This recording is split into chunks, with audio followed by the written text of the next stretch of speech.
You've been in that meeting or that conversation where someone speaks and the entire room leans in. Not because they're loud, not because they use impressive vocabulary, not because they dominate the discussion, but because when they speak, their words carry weight. Clarity, authority.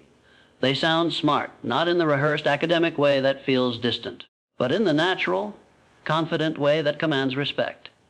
And you've probably also been in situations where brilliant people with genuine knowledge and insight, speak and somehow fail to land. Their ideas get dismissed. Their points get lost, not because the ideas lack value, but because the delivery lacks clarity, because intelligence, no matter how genuine, becomes invisible when communication fails. Here's what most people misunderstand. Speaking smart has almost nothing to do with how many words you know, with how complex your sentences are, with how much you can say. The people who sound truly intelligent, who command respect when they speak, who are listened to and remembered, they've mastered something entirely different. They've learned to communicate with precision, with intention, with control. They think before they speak. They value clarity over complexity. They understand that sounding smart is not about impressing people with your vocabulary. It's about making people understand you completely, about landing your point with such clear force that there's no confusion about what you mean, about speaking in a way that makes others feel you've thought deeply, not that you're trying to prove you have. This is what we're going to explore today. Not tricks to sound smarter than you are, not techniques to fake intelligence, but the genuine principles of intelligent communication. How to take what you know, what you think, what you understand, and express it in ways that create respect, influence, and authority. How to speak so that people don't just hear you. They listen. They consider. They remember. How to transform your communication from something that happens automatically, often poorly, into something you control deliberately, powerfully. Because here's the truth. Your intelligence is only as valuable as your ability to communicate it. You can know more than everyone in the room. But if you can't articulate that knowledge clearly, calmly, with precision, it doesn't matter. You'll be overlooked, dismissed, forgotten. But when you learn to speak smart, when you master the principles of intelligent communication, everything changes. Not just in how others perceive you, but in how you perceive yourself, in your confidence, your influence, your ability to shape outcomes through the power of clear, controlled, intelligent speech. So what does it actually mean to speak smart? Let's start by clearing away the misconceptions, because most people have this completely wrong. They think speaking smart means using big words, complicated sentences, academic language, showing off their vocabulary. But this is exactly wrong. This is what people who lack confidence do. They hide behind complexity. They use elaborate language to disguise unclear thinking. They talk a lot without saying much because they haven't learned the discipline of precision. Real intelligence in communication looks different. It sounds different. It's simple. Direct. Clear, not simple in the sense of dumbed down, but simple in the sense of refined, where every word serves a purpose, where nothing is wasted, where the message lands with force because there's no confusion about what's being said.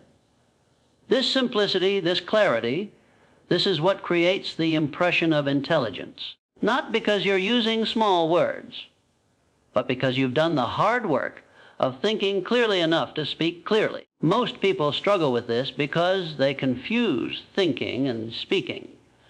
They believe that speaking is thinking out loud.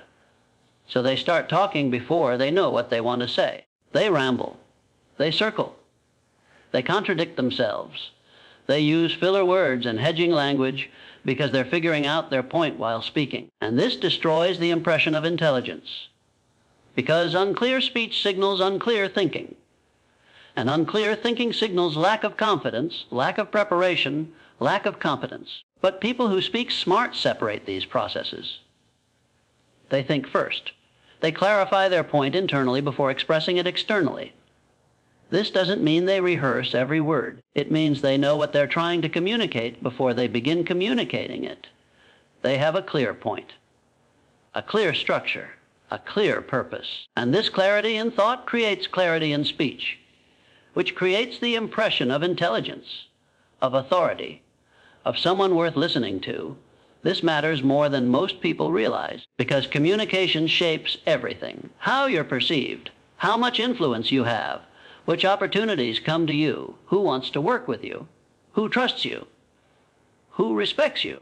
All of this is determined largely by how you communicate, not by what you know, but by how you express what you know. And the gap between these two, between knowing and expressing, this is where most people lose power. They don't realize they're losing.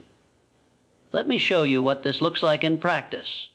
Let me tell you about two people I observed in the same organization. The first person, I'll call him David, was genuinely brilliant. Advanced degrees from prestigious universities, deep technical knowledge in his field, years of experience. When you talked to him one-on-one, when you asked him questions and gave him time to explain, his depth of understanding was obvious. He knew more than almost anyone else in the organization. But in meetings, David was consistently overlooked. His ideas were dismissed or attributed to others. He was rarely promoted despite his obvious competence. And the reason was simple. David couldn't communicate his intelligence effectively. When David spoke, he rambled. He started with tangential points. He used jargon without explaining it. He spoke quickly, as if rushing to get all his knowledge out before someone interrupted.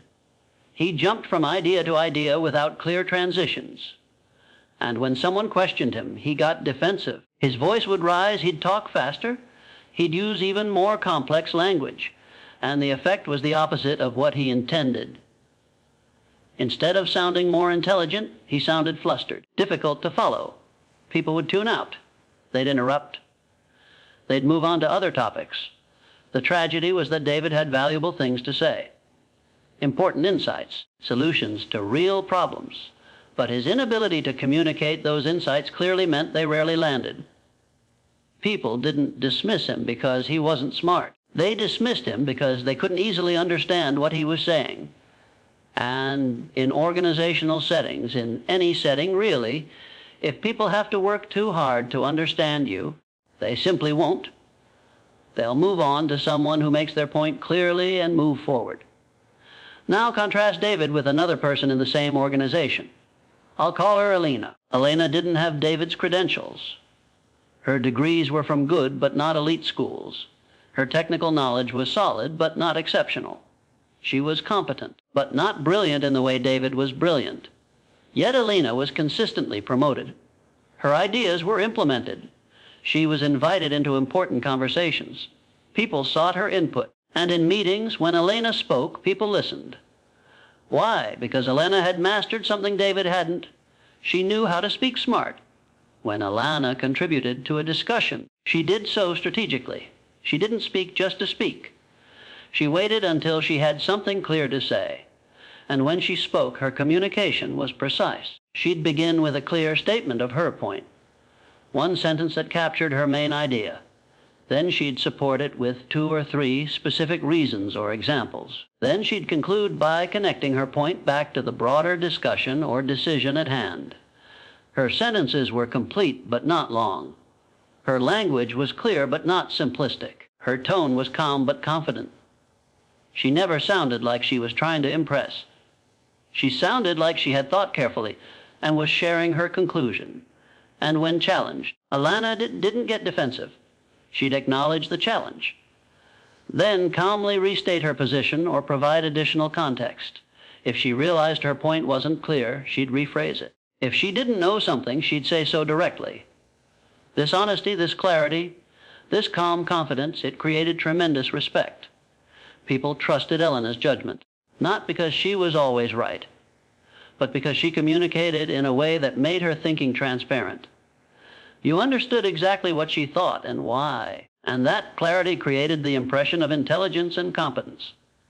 Over time, Elena's influence grew while David stagnated, not because Elena was smarter, but because Elena understood that intelligence only creates impact when it's communicated intelligently. David had more raw knowledge, but Elena had more influence because she knew how to take her knowledge, organize it clearly, and express it in ways that made people understand and respect her thinking. This pattern repeats everywhere, in every organization, every social setting, every relationship.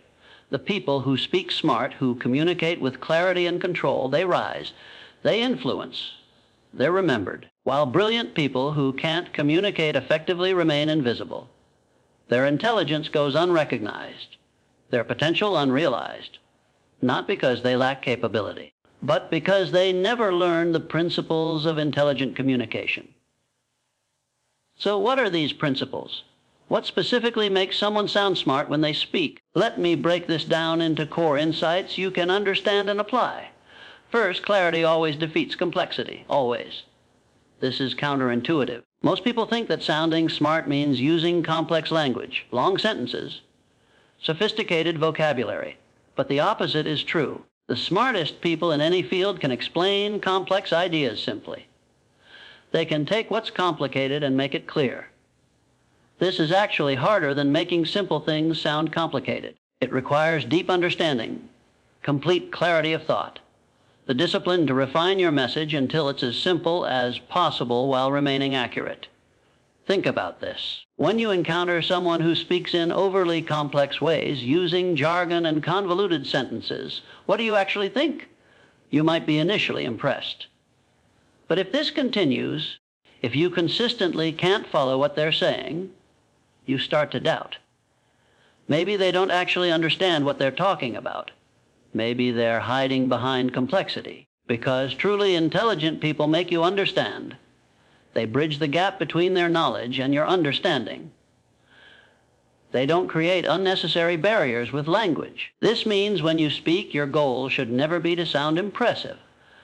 Your goal should be to be understood completely, to make your point so clear that there's no ambiguity, no confusion, no need for follow-up questions unless someone wants to go deeper. This clarity creates the impression of intelligence because it signals that you've thought clearly enough to speak clearly, that you understand your subject well enough to explain it simply, that you respect your listener enough to make your meaning transparent. Second, thinking before speaking is the foundation of all intelligent communication. Most people do the opposite. They speak before thinking. They start talking and figure out their point while talking. This creates rambling, contradiction, lack of focus, and it immediately signals that you haven't thought through what you're saying, which signals you're not prepared, which signals incompetence. Smart speakers do something different. When a question is asked or a topic is raised, they don't rush to respond. They pause. They think. They clarify internally what they want to say. They organize their thoughts into a clear structure. Only then do they speak. And when they speak, their words have weight, because they're not discovering their point as they talk. They're delivering a point they've already crystallized internally. This pause, this moment of thought before speech, it's one of the most powerful things you can do. It signals confidence, because only confident people are comfortable with silence.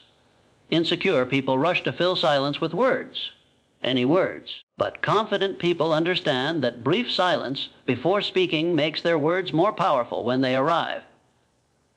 It tells listeners that what you're about to say has been considered, that you're not just reacting, you're responding thoughtfully. Third, silence and pauses are tools of intelligent communication, not obstacles to avoid.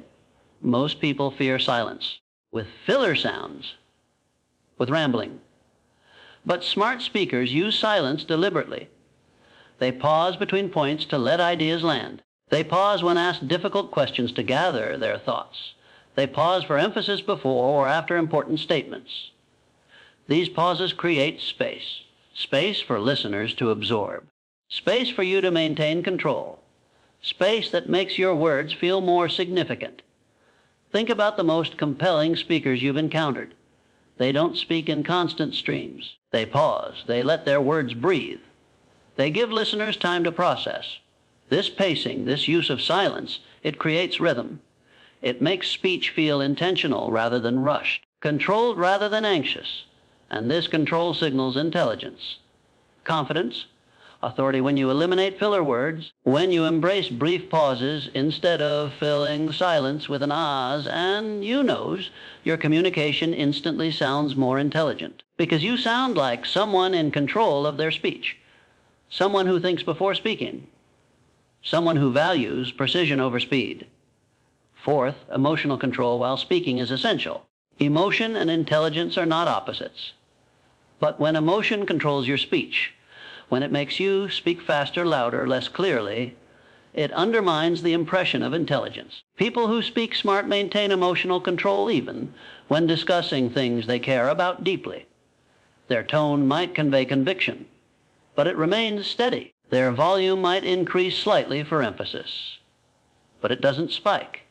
Their pace might slow for important points, but it doesn't rush when challenged. This emotional control is particularly important when you disagree with someone or when you're challenged. Many people, when their ideas are questioned, become defensive. They raise their voice. They speak faster. They become argumentative. And this destroys their credibility, because losing emotional control signals that you're reacting from ego rather than reason, that you're defensive rather than confident in your position. Smart speakers do the opposite. When challenged, they remain calm. They acknowledge the challenge. They restate their position clearly without defensiveness. If they see validity in the challenge, they integrate it. If they disagree, they explain why calmly.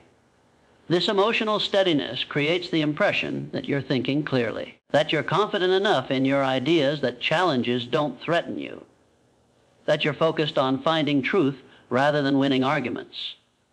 Fifth, choosing words that land rather than words that impress is what separates intelligent communication from performative intelligence. Every word you use should serve your message, not your ego, not your desire to sound smart, your message. This means eliminating unnecessary jargon, avoiding overly complex vocabulary when simple words work better, cutting filler and redundancy, making every word earn its place. This precision requires discipline, because your first instinct might be to use the most impressive word you know. But smart speakers resist this. They choose the word that communicates most clearly, the word their audience will definitely understand, the word that lands with force because it's exactly right, not approximately right. This precision, this careful word choice, it creates trust, because listeners sense that you've thought about your language, that you care about being understood, that you respect them enough to communicate clearly. Now here's something most people never realize. The smartest voice in the room is often the quietest, not the person who speaks most, not the person who speaks longest, not the person who speaks loudest, but the person who speaks most precisely, most deliberately, most thoughtfully. This person might speak rarely, but when they do, people listen, because experience has taught the room that when this person speaks, it's worth hearing. They don't waste words. They don't speak just to be heard. They speak when they have something clear to contribute. And that clarity, that economy of speech, it creates authority that no amount of volume or verbosity can match. This realization is powerful, because it means you don't need to dominate conversations to sound smart. You don't need to prove yourself by speaking frequently. You can actually increase your perceived intelligence by speaking less but speaking better, by being the person who thinks carefully and contributes precisely, rather than the person who reacts quickly and rambles constantly. Quality of communication beats quantity every time. And once you understand this, it changes how you approach every conversation. So how do you actually apply this? How do you train yourself to speak smart in practical, everyday situations? Let me give you specific guidance. First, develop the habit of structuring your thoughts before speaking. This doesn't mean scripting every word. It means knowing your point before you make it. When you're about to contribute to a discussion, pause briefly. Ask yourself, what exactly am I trying to say? What's my main point? Can I state it in one clear sentence? Once you have that sentence, that core point, you can speak, lead with that point, then support it. Then conclude. This structure, point followed by support, followed by conclusion, it's simple but powerful. It ensures you never ramble, because you know where you're going before you start. Practice this in low-stakes situations first. When someone asks your opinion on something mundane, pause. Clarify your point internally, then state it clearly. Notice how different this feels from your usual reactive speaking.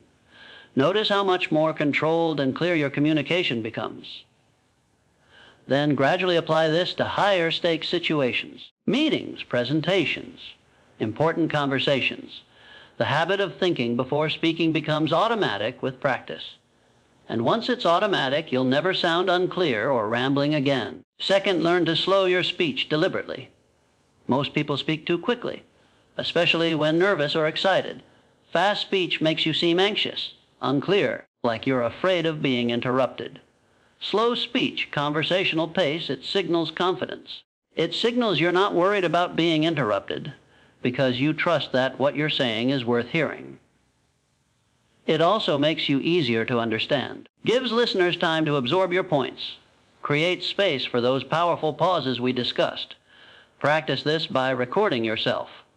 Listen to your natural pace. Then consciously slow down. Aim for about a 20 to 30% reduction in speed. This will feel unnaturally slow to you. But to listeners, it will sound perfect. Authoritative, clear, confident. Great speakers, the ones who sound smart and demanding, they speak slower than average, not plodding, but measured, deliberate. This pace alone will transform how intelligent you sound. Third, eliminate filler words completely. This takes conscious effort initially, but the impact is enormous. Filler words, basically actually when overused, they make you sound uncertain, unprepared, less intelligent. But when you eliminate them, when you use brief pauses instead, you instantly sound more authoritative, more thoughtful, more in control. Start by becoming aware of your filler words. Record a conversation or presentation. Count how many times you use fillers. Then consciously work to eliminate them. When you feel the urge to say pause instead. Just a brief silence. It feels awkward to you initially. But listeners don't notice the pause. They notice the absence of filler. And that absence makes you sound dramatically more intelligent and confident. Fourth, practice responding to pressure and challenges calmly. This is where most people lose their composure and thus their authority. When someone challenges you, disagrees with you, questions you, your instinct might be to defend quickly, to speak faster, to get louder. Resist this completely. Instead, when challenged, pause. Take a breath. Then respond calmly. You might say something like, "That's a fair question. Let me address that." Or, "I see what you're saying. Here's how I think about it." These transitions give you a moment to collect yourself. They signal you're not threatened by the challenge. Then state your response clearly and concisely. Don't over-explain. Don't get defensive. Just calmly restate or refine your position. This calm response to challenge is one of the most powerful signals of intelligence and confidence, because it shows you're secure in your thinking, that you welcome scrutiny rather than fear it, that you're focused on clarity rather than ego. Practice this in daily conversations. When someone disagrees with you about something minor, practice responding calmly rather than defensively. Build the habit so when stakes are higher, the habit is there. Fifth, become a better listener. This might seem unrelated to speaking smart, but it's not. The smartest communicators are often the best listeners because listening does several things. It gives you information you need to respond intelligently. It shows respect, which makes people more receptive when you do speak. And it allows you to choose your moments strategically. When you listen more, speak less, and speak precisely when you do speak, people start to value your contributions more because they're rare and always relevant. Practice active listening. When others speak, actually focus on understanding them, not on preparing your response. When they finish, pause before responding. Show you've actually considered what they said, then respond to their actual point rather than whatever you were planning to say regardless. This quality of engagement makes you sound smarter than any vocabulary could, because it shows you think deeply about what others say, that you're more interested in truth than in hearing yourself talk. Remember this, speaking smart is not about impressing people with how much you know. It's about making people understand what you know. It's about clarity over complexity, precision over verbosity, control over reactivity. It's about thinking before speaking, using silence powerfully, maintaining emotional steadiness, choosing words that land, and doing all of this in a way that feels natural, not rehearsed, not artificial, but genuinely confident and clear. This is a skill. Like any skill, it improves with practice. You won't transform your communication overnight. But if you apply these principles consistently, if you practice thinking before speaking, if you slow your pace, eliminate fillers, respond calmly to challenges, and listen actively, you will change how people perceive you. You will sound smarter, not because you're using tricks, but because you're communicating your intelligence clearly, making your thinking visible through precise, controlled, confident speech. And here's what's powerful about this. When you start speaking smart, when people start listening to you differently, respecting you more, seeking your input, it changes how you see yourself. Your confidence grows, not the false confidence that comes from pretending, but the real confidence that comes from knowing you can communicate effectively, that your ideas will land, that people will understand you. This confidence feeds back into your communication, making it even better, creating an upward spiral. Start today. In your next conversation, pause before responding. Think about your point. State it clearly. Notice the difference in how people respond. Notice how much more in control you feel. Then build from there. One conversation at a time, one meeting at a time, one interaction at a time, each time choosing clarity over complexity, precision over speed, control over reactivity, and watching as your communication transforms from something that happens to you into something you command. Because the ability to speak smart, to communicate with clarity and authority, it's one of the most valuable skills you can develop. It affects everything, how you're perceived, how much influence you have, which opportunities come to you. And unlike many advantages in life, this one is entirely within your control. You can develop it, starting now, through conscious practice and application of the principles we've discussed. The smartest people don't rush their words. They craft them. Clarity creates authority, and authority creates influence. That influence is waiting for you in your next sentence, in your next conversation, in your next opportunity to speak smart.